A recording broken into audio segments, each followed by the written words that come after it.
प्रिय विद्यार्थियों, नमो नमः। कल था रविवार और रविवार को मैंने आपको सुनाई थी कहानी जिसका नाम था पारसमणि। तो आपने अवश्य वो कहानी सुनी होगी। तो बढ़ते हैं आज अपने पाठ की ओर। 4 पाठ हमने दीपकम छठी कक्षा की संस्कृत पुस्तक के पढ़ लिए हैं और 5वें पाठ का भी भाग नंबर 1 हमने कर लिया है।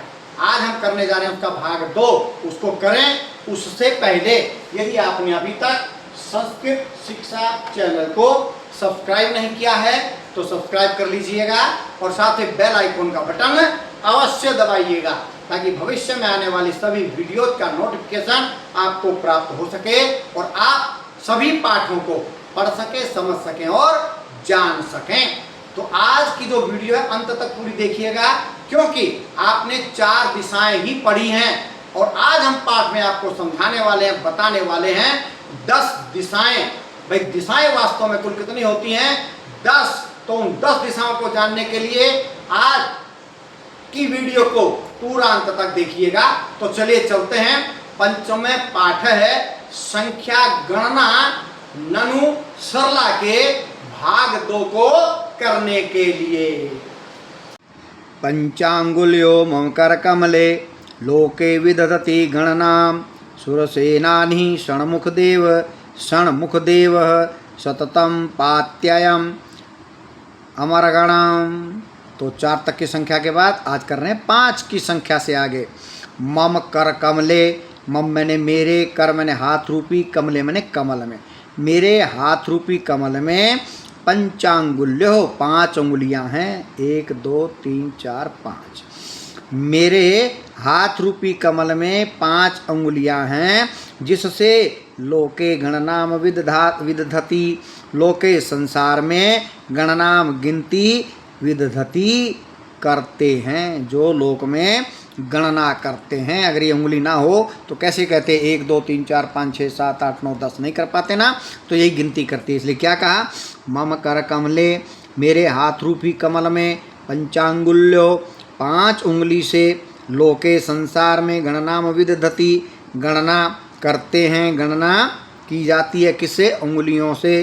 आगे क्या कहा? 5 के बाद 6। सुरसेनानी, देवताओं के सेनापति, षण्मुख देव है, 4 मुख के देव अर्थात कार्तिकेय, ये दिखा रखे हैं। सततम निरंतर लगातार, अयम अमरगणम, इन देवताओं की पाती रक्षा करते हैं। देवताओं के सेनापति 6 मुख वाले ये कार्तिकेय देवताओं की निरंतर रक्षा करते हैं। चलिए आगे 7 की बारी आ गई। सप्तवासरः सप्ताहे ननु, ननु निश्चित ही, सप्ताहे सप्ताह में, सप्तवासरः 7 दिन होते हैं और सप्त स्वरासु मधुरा, और 7 ही सुंदर मधुर स्वर होते हैं हारमोनियम के स्वर के। क्या? सारे ग म प ध नि, 1 2 3 4 5 6 7 स्वर होते हैं, मीठे स्वर, सुमधुरा, मधुर मीठे। निश्चित ही सप्ताह में 7 दिन होते हैं और स्वर भी 7 सुमधुर होते हैं, 7 सुमधुर स्वर होते हैं। ऊर्ध्वम अधस्तात लोकः सप्त, ऊर्ध्व मैंने ऊपर, अधः मैंने नीचे, यानी आकाश लोक में और पाताल लोक में क्या होते हैं? सप्त लोकः, 7 लोक हैं। ऊपर और नीचे 7 लोक हैं। सप्त ख्याता ऋषय है, सप्त 7 ख्याता प्रसिद्ध ऋषय ऋषि हैं। 7 ऋषियों के नाम पीछे पाठ में दिए गए हैं, तब पढ़ेंगे। अभी आप पाठ की हिंदी समझ लीजिए। निश्चित ही सप्ताह में 7 दिन होते हैं और 7 मधुर स्वर होते हैं। 7 ऊपर और नीचे लोक होते हैं। 7 प्रसिद्ध ऋषि हैं। चलिए आगे बढ़ते हैं। क्या कहा? अष्ट दिग्गजा धरंती धरणीम उपकृतिशीला अतुल बला। तो क्या? अतुल बलः, अत्यधिक बल वाले, अत्यधिक बलवान। अष्ट दिग्गजा 8 दिशाओं के हाथी, उपकृतिशीला उपकार करने वाले, धरणीम धरंती पृथ्वी को धारण करते हैं। पृथ्वी को धारण कौन कर रहे हैं? 8 दिग्गज अतुल बलशाली हाथी, गज हाथी।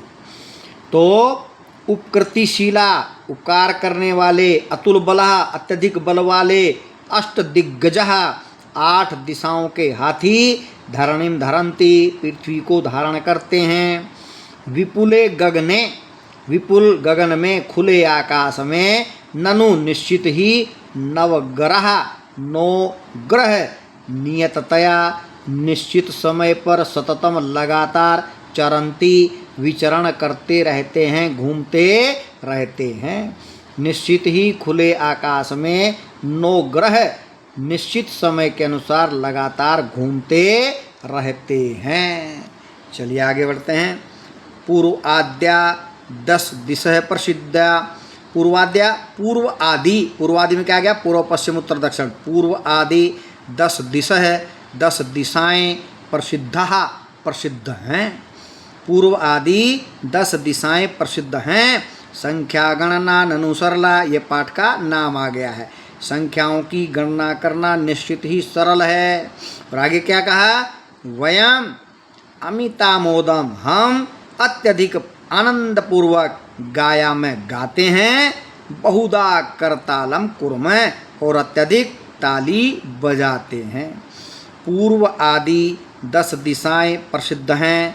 संख्याओं की गणना करना निश्चित ही सरल है। हम सभी अति आनंदपूर्वक गाते हैं और अनेक प्रकार से, बहुत प्रकार से ताली बजाते हैं। तो यहाँ पर 10 दिशाओं के विषय में बताया है। तो पहले इसको पढ़ते हैं, फिर इसको समझाते हैं। तो पहले ये देखिए, गृहस्य 10 दिशा, घर की 10 दिशाएं होती हैं। पूर्व दिशा, पश्चिम दिशा, उत्तर दिशा, दक्षिण दिशा। उसके बाद है ईशान दिशा, ये पूर्व और उत्तर का जो कोना होता है, यानी कि ये वाला कोना, ये पूर्व, ये पश्चिम, समझ गए आप? ये पूर्व, ये पश्चिम, ये उत्तर, ये दक्षिण। फिर ये रह गए कोने कोने। ये कोने कोने जो हैं ये क्या कहलाते हैं? ईशान दिशा। ये है ईशान दिशा, कोने वाली, इस कोने वाली, यानी कि पूर्व और उत्तर के कोने वाली ईशान दिशा। उसके बाद आग्नेय दिशा, पूर्व और ये दक्षिण का जो कोना है इसको कहते हैं आग्नेय दिशा। अग्नि कोण भी कहा जाता है, इसको ईशान कोण भी कहते हैं। या आप ईशान दिशा, आग्नेय दिशा। उसके बाद क्या आ गया भाई? नैऋत्य दिशा। नैऋत्य दिशा कौन सी है? ये दक्षिण और पश्चिम के बीच का ये जो कोना है, ये कोना कहलाता है नैऋत्य दिशा। और उसके बाद क्या बच गया? वायव्य दिशा। वायव्य दिशा कौन सी है? पश्चिम और उत्तर के बीच का जो कोना है, ये कोना वायव्य दिशा। ऊर्ध्वम, ऊपर आकाश की ओर। ऊर्ध्वम ऊपर, अधः नीचे, जहाँ आप खड़े हैं उसके नीचे, यानी कि पृथ्वी का नीचे का भाग। वो इस प्रकार कितनी दिशाएं होंगे? 10। 1 2 3 4 5 6 7 8 9 10। या यहाँ से गिनती करें, 1, ये कोना 2, ये 3, ये कोना 4, ये 5, ये कोना 6, ये 7, ये कोना 8, फिर आकाश की ओर ऊपर 9 और पृथ्वी के नीचे अधः 10। तो ये 10 दिशाएं हो गई। यहाँ पर समझाया गया है, ये आप समझने का प्रयास कीजिए। आप पूर्व की ओर मुँह करें, जब सूर्य उदय होता है वो होता है पूर्व दिशा, तो उसकी ओर मुँह कर लें। तो जब उसकी ओर मुँह करेंगे तो जहाँ सूर्य है वो है पूर्व दिशा। वो कौन सी है? पूर्व दिशा, समझ गए? और उसके बाद आपका जो दायां हाथ है वो है दक्षिण दिशा, ठीक है? और आपका जो पीठ है वो पीठ है पश्चिम दिशा। और आपका जो ये बायां हाथ है ये है उत्तर दिशा, ठीक है? पूर्व दिशा और उत्तर दिशा के बीच की दिशा है ईशान दिशा, जो मैंने यहाँ बताई थी। ये ईशान दिशा, ये रही ईशान दिशा, ये मैंने इस कोने में बताई। तो पूर्व दिशा और उत्तर दिशा के बीच की है ईशान दिशा।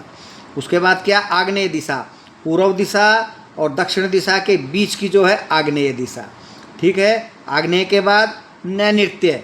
नैऋत्य कौन सी है? दक्षिण दिशा और पश्चिम दिशा के बीच का कोना, यानी कि ये वाला कोना। उसके बाद पश्चिम दिशा, ये पश्चिम दिशा, और ये उत्तर दिशा, इनके जो बीच का कोना है ये क्या कहलाता है? वायव्य दिशा। उसके बाद यानी कि सिर के ऊपर आकाश की तरफ ऊर्ध्वम, और पैरों के नीचे अध है। तो आशा करता हूँ, अधे मैंने नीचे और दो मैंने ऊपर। तो आशा करता हूँ आप ये 10 की 10 दिशाओं को अच्छी प्रकार से समझ गए होंगे। आज के लिए इतना ही। जयतु सुर भारती।